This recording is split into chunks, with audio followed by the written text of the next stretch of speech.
What's going on, YouTube, man? Welcome back to another video, man. You can tell from the title, I went to the Chicago Bulls versus Hornets game, man.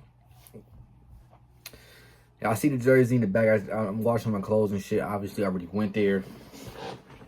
Well, obviously, y'all don't know that. I already went there. You feel me?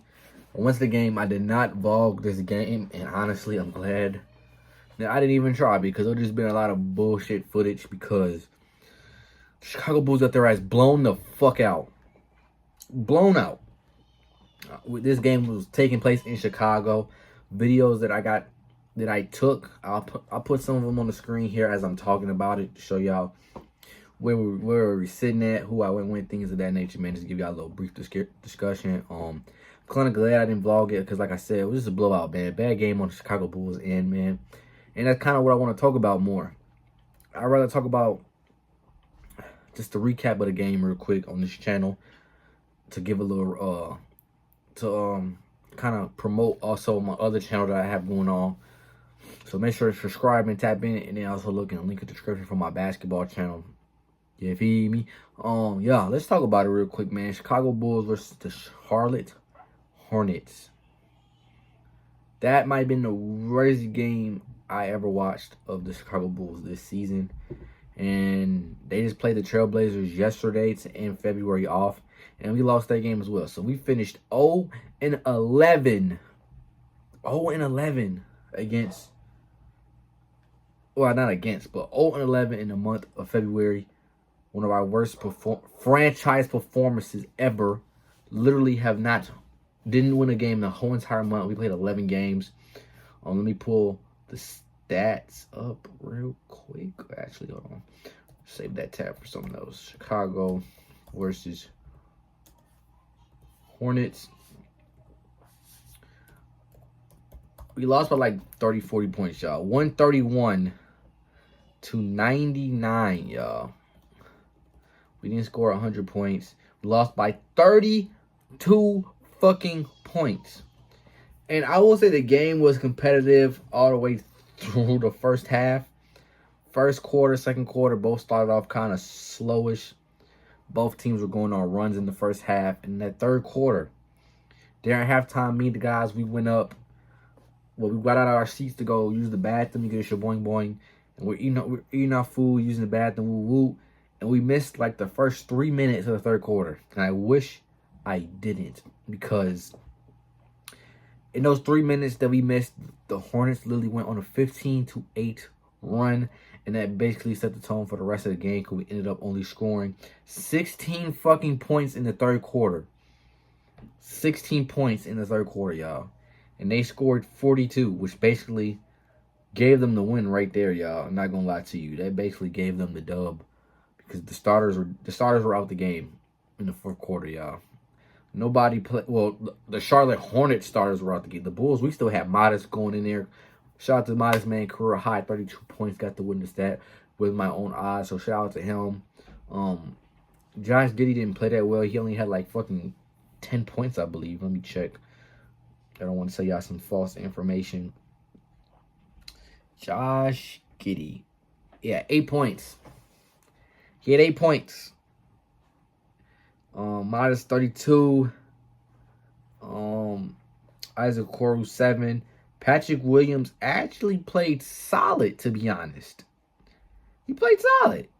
I didn't like some of the three-point attempts that he, like, the ones he missed were just bad, 4 shots, but he actually made 3 of them, and he shot 5. So he could have honestly went about 92% from 3, because the 2 that he missed were honestly 4 shots off just late in the clock, or believe he had one. I think he had one where somebody missed the 3, got the rebounded back out, and he like forced the 3. So I didn't like that shot attempt up at all. Rob Dillingham played a lot this game, and I really want to talk about that before I get into the Hornets situation. Let's talk about it. So Rob Dillingham, I love him. I think he has an amazing upside. He's a very talented guard that I think could be very special in the NBA. Whether he's in that starting point guard role, or if he's in that Jamal Crawford, Lou Will mode where he just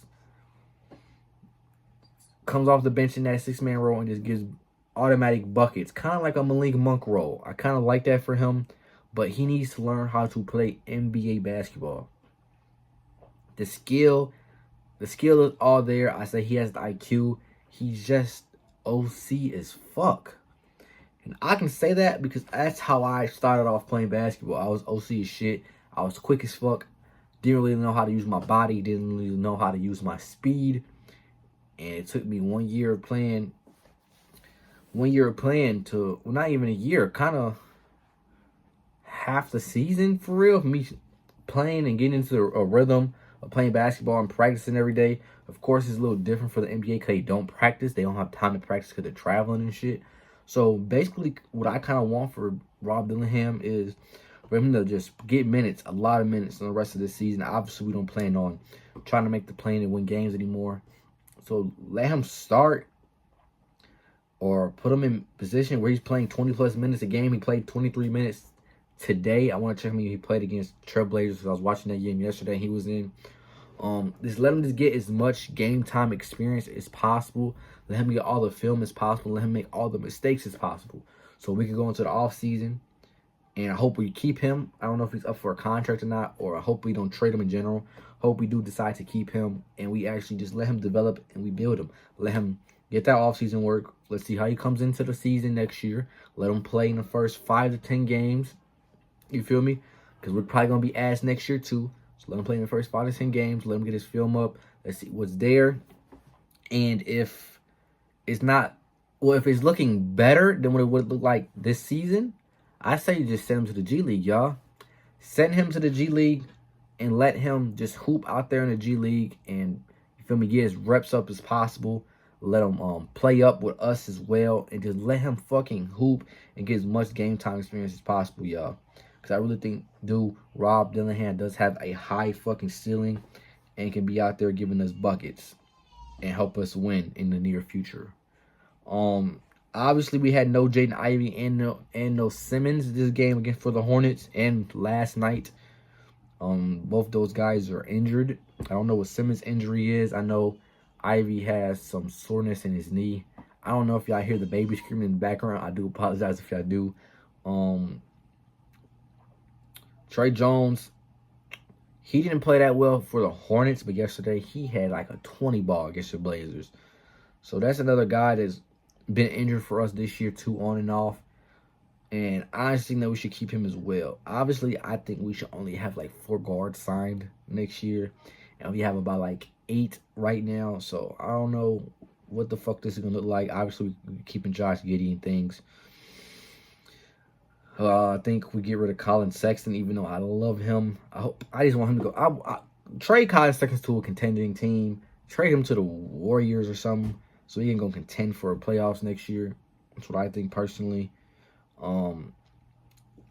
Leonard Miller, he was out there hooping yesterday against the Trailblazers. I know I'm only supposed to be talking about the Hornets game, but he was out there hooping yesterday. So, and he's a G League player. Guys have been playing up because we have guys injured and things of that sort. And he was hooping yesterday, so shout out to him. But for the Hornets game, he played 5 minutes and had 5 points. So might be something you look into with him and see how he develops in the near future. The dude from French, the dude from French, I don't really know how to say his name, Yabazul. He played 27 points for the Hornets, against the Hornets, and had 11 points, shot 3 for 8. He missed a lot of threes, y'all. I feel like he should be in the paint more, trying to pick and roll and get the screen and get the pass off the roll. You feel me? Get some lays. He was shooting a lot, wasn't really falling. Shot 3 for 7 from the 3, and took 8 shots in total. So he took 1 shot that wasn't a 3 the entire game. So yeah. Okoro, he had 7 points, shot 1 for 6. Not his best night. For the starters, who else? Colin Sexton was the only guy that came off the bench and had double digits. And he shot decent, y'all. He had 4 for 9 from the field, 2 for 5 from 3, 10 points. So, hey, shout out to him, man. Like I said, he's a great player that can go help a contender team right now. Yeah, Charlotte was looking fucking crazy yesterday, man. Everybody was fucking scoring. It was also Kobe White's first game back. And Kobe White came off the bench, played 16 minutes, dropped 10 points, shot 4-9, man. Shout out to him. Josh Green was absolutely fucking killing against us, bro. Fucking killing. He had 11 points.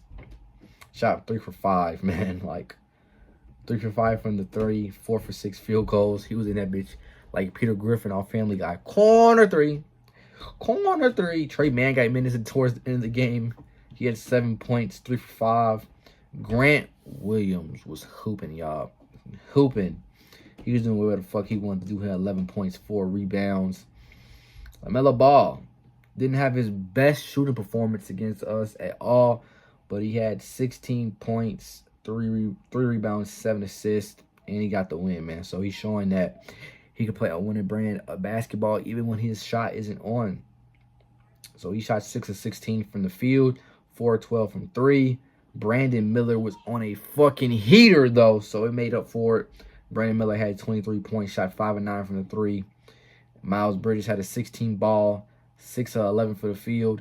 And Con Kneppel was also out there hooping, which is probably my co-player of the game because I'm giving it to Brandon Miller. But co-player of the game was definitely Con Kneppel. He had 21 points and shot 50% from 3 of 3 of 6. And if I had to give a player from the Bulls, it'll be obviously Modest. But yes, a lot of shit, a lot of moving pieces that will be happening in free agency. And there's a lot of guys that's kind of up in the air whether we have guys that's going to be in free agency like LeBron. Kawhi's contract might be voided, so he might be a free agent. Depending on how the Knicks situation go, they might be rebuilding their whole entire team around Jalen Brunson again and getting rid of some guys. So we might be able to try to move some pieces around, maybe get some draft picks and try to get Karl Anthony Towns of such. Who knows, y'all? Who knows? It's all matters on how the playoffs is going to go. Who else? I'm trying to think who else. Giannis, don't know if he's staying or not. Obviously, he's not coming to the Bulls anymore, though, because we already gave up all our players that are involved in that trade. We also own our own pick this season, so kind of due for a top 5 pick. Our last one was Patrick Williams, but that doesn't count. But yeah, I'd love to get a top 3 pick in this draft Cam Boozer. In my personal opinion, I think Cam Boozer is the best player in this draft. So yeah, man. If y'all want to go to a Bulls game too, tickets are very, very, very, very, very, very cheap in the month of March. There's nobody in March that I want to go see play. That's the only reason why I'm not going, other than the Rockets. But I've been had those tickets since fucking November. Our next game is Sunday against the Bucks. So our next games coming up in March is the Bucks, the Thunder, the Suns, the Kings, the Warriors, Lakers, Clippers, Grizzlies, Raptors, Cleveland, Rockets, Sixers, Thunder again, Grizzlies again, and the Spurs. So, yeah. If you live in any of those cities or you're in Chicago and you want to see a Bulls game, tickets will be affordable unless you're one of these California teams. The Kings game will probably be affordable with them Lakers, Warriors, Clippers shit. Might be a little spooky. But everything else is real affordable, y'all. So if y'all want to go to a Bulls game, just to say y'all went to a Bulls game, y'all haven't been all year, tap in the month of March. Very affordable tickets, very cheap. Hope y'all enjoyed this recap video. I do all this type shit on my basketball channel, y'all. I'm trying to get that back popping, back lit. So go subscribe to that. Link will be in the description down below. The channel name is The Last Rod. We're gonna be having 1v1 IRL content, all that type shit on there. I'm gonna be reacting to playoff games, all that type shit, breaking down games, all that. So go tap into that. I love y'all. I appreciate y'all, and I'll see y'all in the next video. Peace. Bow.